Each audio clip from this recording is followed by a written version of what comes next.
अगर आपकी अपनी पत्नी आपको एक कमरे में किसी और लड़की के साथ बंद कर दे, दरवाजे पर ताला लगाकर बाहर खड़ी हो जाए और बस इतना कहे, आज तुम्हें सच का सामना करना ही होगा, तो उस पल आप क्या महसूस करेंगे? डर, गुस्सा या टूटता हुआ भरोसा? लेकिन ये कहानी यही खत्म नहीं होती, क्योंकि जिस पल पति को लगा कि पत्नी ने शक में ये कदम उठाया है, उसी पल उसे एहसास हुआ ये सब पत्नी ने जानबूझकर किया था, एक बहुत बड़ी सच्चाई सामने लाने के लिए। ये कहानी है राहुल और साक्षी की, एक आम से मध्यम वर्गीय परिवार की, जहां बाहर से सब कुछ सामान्य लगता है, लेकिन भीतर बहुत कुछ चुपचाप टूट रहा होता है। राहुल एक प्राइवेट नौकरी करता है, जिम्मेदार, शांत और अपने काम में डूबा रहने वाला इंसान। साक्षी एक समझदार पत्नी जो घर संभालती है और रिश्तों की नब्ज भी पहचानती है। शादी को 7 साल हो चुके थे, लेकिन पिछले कुछ महीनों से घर में एक अजीब सी खामोशी बस गई थी। और यही खामोशी इस कहानी की सबसे खतरनाक शुरुआत थी। राहुल अब देर से घर आने लगा था। फोन हमेशा साइलेंट पर रहता, मैसेज आते ही चेहरे का बदल जाना और बात करते समय आवाज का धीमा हो जाना। साक्षी सब देख रही थी, लेकिन कुछ कह नहीं रही थी। उसके मन में बस एक ही सवाल था, अगर कुछ गलत नहीं है तो इतना डर क्यों? एक रात साक्षी ने देख लिया, राहुल किसी लड़की से फोन पर बात कर रहा था। नाम उसने नहीं सुना, लेकिन आवाज में घबराहट साफ थी। उस रात साक्षी की आंखों में नींद नहीं थी, सिर्फ सवाल थे और डर। साक्षी ने राहुल से सीधे सवाल नहीं किया, क्योंकि उसे बहस नहीं चाहिए थी, उसे सच चाहिए था। कुछ दिनों बाद उसे उस लड़की के बारे में पता चला। नाम था नेहा, उम्र लगभग 22-23 साल, शहर में पढ़ाई कर रही थी। जब साक्षी ने नेहा से बात की तो नेहा की आंखों में डर था, घबराहट थी और एक अजीब सी मजबूरी।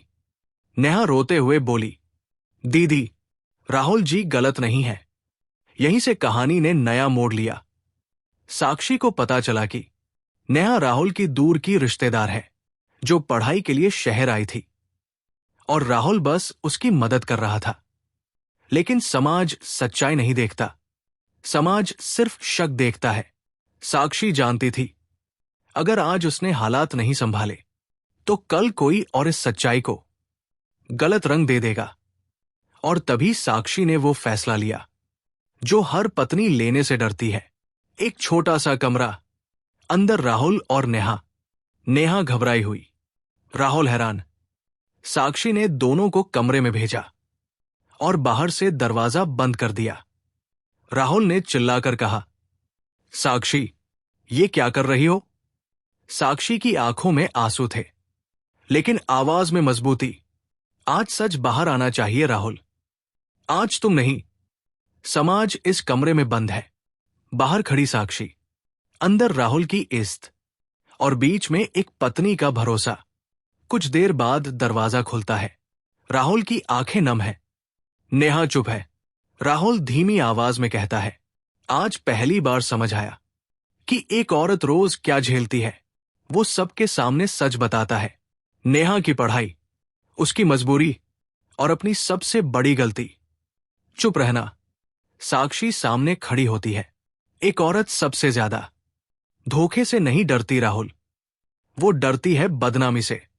उसकी आंखों से आंसू बहते हैं। अगर आज मैंने ये कदम नहीं उठाया होता तो कल लोग कहते, घर की औरत अंधी थी। घर में सन्नाटा छा जाता है। पड़ोस की एक औरत कहती है, आजकल के मर्द भरोसे के लायक कहाँ होते हैं। राहुल सिर उठाकर जवाब देता है, अगर आज मेरी पत्नी ने हिम्मत नहीं दिखाई होती तो आप सही होती, लेकिन हर चुप्पी गुनाह नहीं होती, कभी वो सिर्फ डर होती है। नेहा आगे आती है, हाथ जोड़कर कहती है, अगर आज भाभी ने ये कदम नहीं उठाया होता तो शायद मैं जिंदगी भर खुद को दोष देती रहती। साक्षी ने नेहा को गले लगा लिया। ये दृश्य बिना किसी संवाद के चलता है। राहुल सबके सामने कहता है, आज मैं सिर्फ पति नहीं, एक मर्द होने की जिम्मेदारी स्वीकार करता हूं। अब कोई बात छुपाई नहीं जाएगी। डर नहीं होगा, सिर्फ सच होगा। साक्षी की आंखों में पहली बार सुकून है। रात, छत पर राहुल और साक्षी साथ बैठे हैं। साक्षी कहती है, मैंने तुम्हें कमरे में बंद किया था, लेकिन खुद भी उसी कमरे में बंद थी। राहुल जवाब देता है, और आज तुमने मुझे बाहर नहीं, अंदर से आजाद किया है। कैमरा धीरे धीरे ऊपर उठता है, आसमान की ओर। अगर आपको लगता है कि रिश्तों में सच्चाई और हिम्मत जरूरी है, तो इस कहानी को लाइक और शेयर कीजिए, और चैनल को सब्सक्राइब करना न भूलें। रिश्ते शक से नहीं टूटते, रिश्ते टूटते हैं चुप्पी से, और कभी कभी रिश्तों को बचाने के लिए प्यार नहीं, हिम्मत चाहिए होती है।